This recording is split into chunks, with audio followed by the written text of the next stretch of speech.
Welcome to the Tech Meme Ride Home for Wednesday, January 15th, 2020. I'm Brian McCullough. Today, more juicy details about the Galaxy S20 lineup. Google Smart Lock lets you do two-factor authentication on your iPhone. Proof that no-code development is the new hotness. Why do the feds even need Apple to unlock those iPhones? And Jack Dorsey says we are never, ever, ever going to get an edit tweet button. Probably. Here's what you missed today in the world of tech.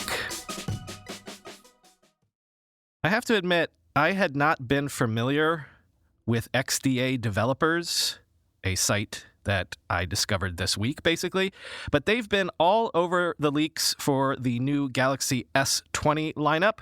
And they're back today with an actual hands-on with the new device, confirming, among other things, a 120 hertz 3200 by 1440 display at a new 20 by 9 aspect ratio, an ultrasonic under-the-display fingerprint scanner, and no headphone jack. Quote, the Galaxy S20 Plus is also the first S-series flagship without a headphone jack.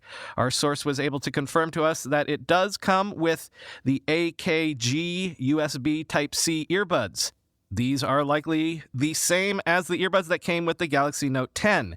They were also able to confirm that the Galaxy S20 Plus will come with a super fast charger in the box. The Galaxy S20 Plus will support 25-watt fast charging with the same system as the Note 10.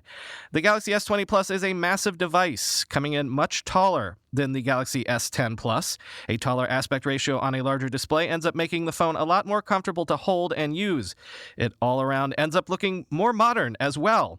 All of the Galaxy S20 series, the Galaxy S20, S20 Plus, and S20 Ultra, will come in this aspect ratio and display resolution.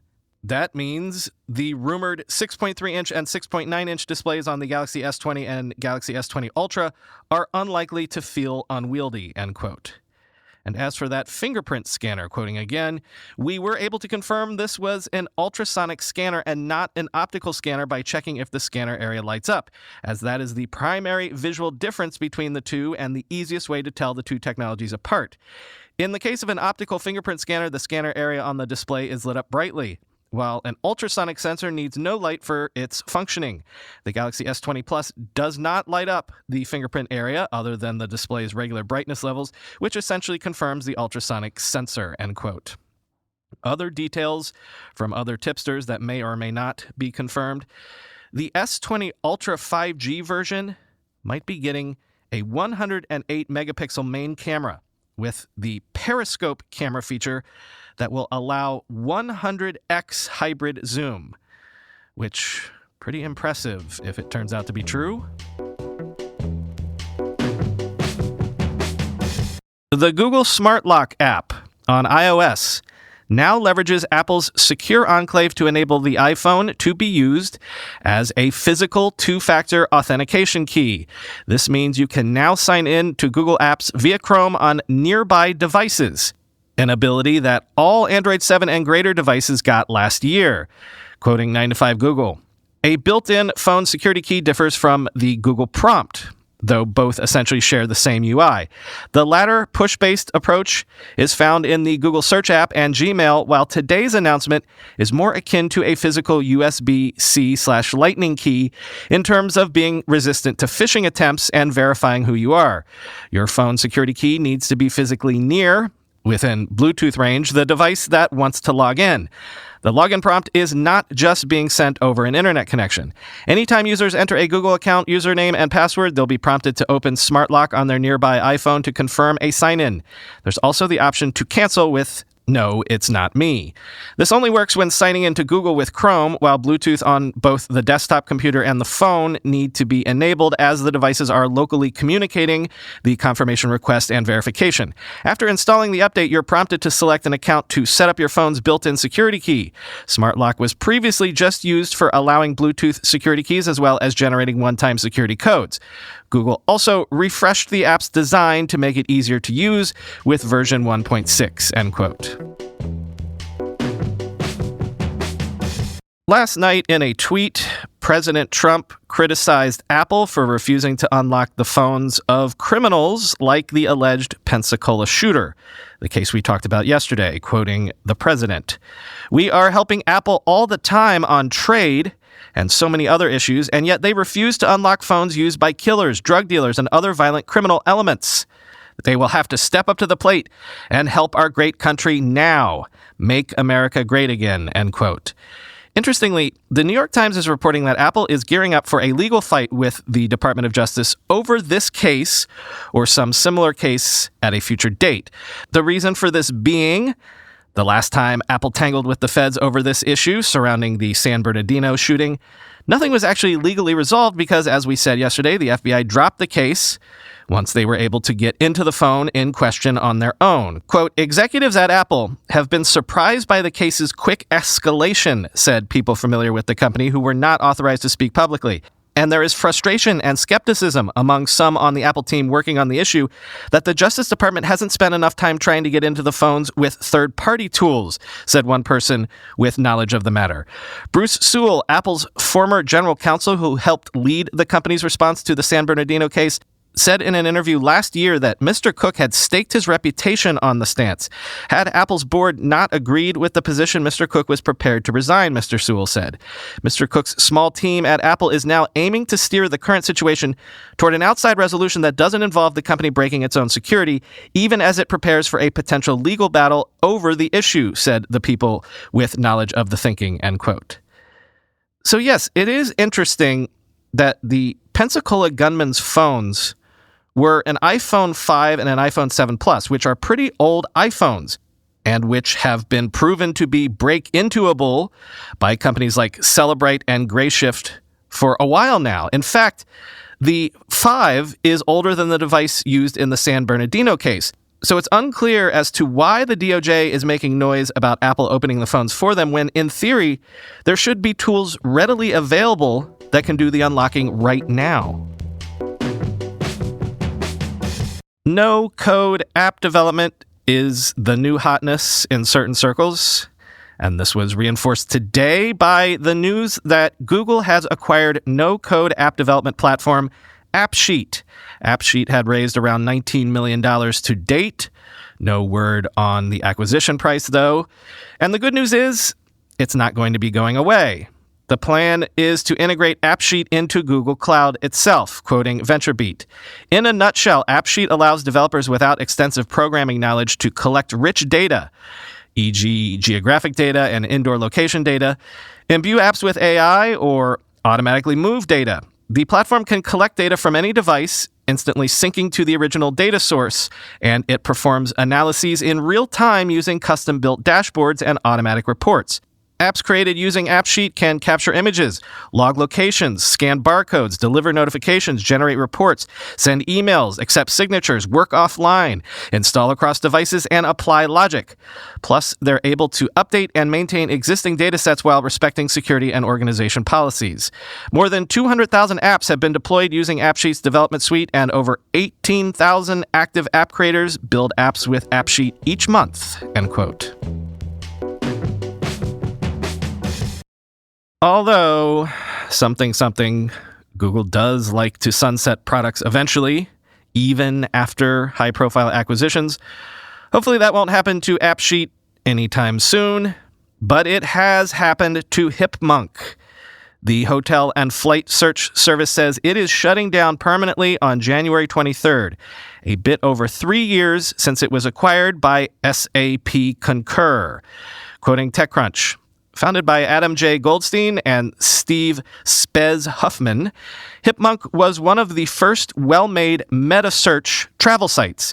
It scrounged up flights and hotels, car rentals, etc. from across myriad services like Expedia, Priceline, etc., presenting all the times/prices in one big skimmable interface, end quote.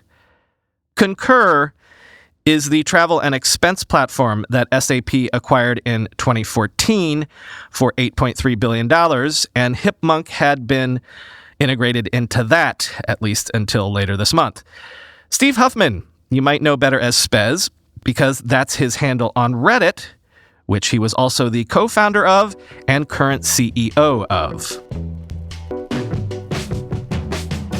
I've been hearing for a few months now that last year was a banner year for the European startup scene, and Crunchbase News has delivered some hard numbers that seem to bear that out. European startups raised over $36 billion from venture capitalists in 2019, up 25% from 2018 to reach a 5-year high, and more than doubling the amount raised in 2015. Quote, according to Crunchbase data, over $122 billion has been invested in European startups across 48 countries in the last 5 years. Strong European growth in 2019 contrasts with our reporting on overall global venture, which is down year over year, largely based on China late-stage fundings slowing down in 2019. For the U.S. and Canada, invested dollars are projected to grow at a small percentage. It is worth noting that 2018 was a peak for global venture funding over the last 10 years and grew 47% year over year from 2017 to 2018.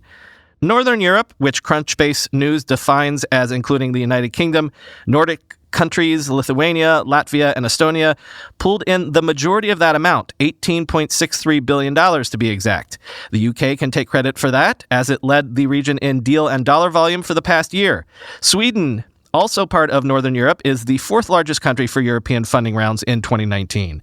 Western Europe raised $14.9 billion in 2019. Western Europe includes Germany, France, and Switzerland, 3 countries in the top 6 by funding counts and amounts. Eastern and Southern Europe, which includes Spain in the top 6, Italy and Poland, raised $2.5 billion in funding in 2019, end quote. Check in now with the streaming wars. Disney Plus does indeed seem to be the blockbuster hit that the company was telegraphing recently, with Sensor Tower reporting that the Disney Plus app was the most downloaded app in the U.S. in Q4 of 2019. Downloaded more than 30 million times, more than double the second most downloaded app, TikTok, quoting TechCrunch. These total downloads were counted across both the Apple App Store and Google Play, with the App Store accounting for over 18 million of the Disney Plus downloads and Google Play accounting for more than 12 million. This allowed the new streaming app to become the most downloaded app in the App Store and Google Play individually, in addition to being the most downloaded app overall in the quarter. On the App Store, Disney Plus beat out YouTube and TikTok for the number 1 spot after YouTube held the top position for the past 4 quarters.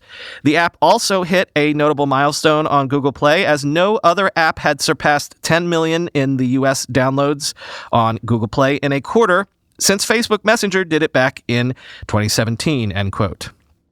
Now, of course, downloads do not equal signups, but this might be telling, quoting again, in terms of revenue, Disney Plus grossed more than $50 million in its first 30 days, beating out other subscription video-on-demand rivals like HBO Now and Showtime.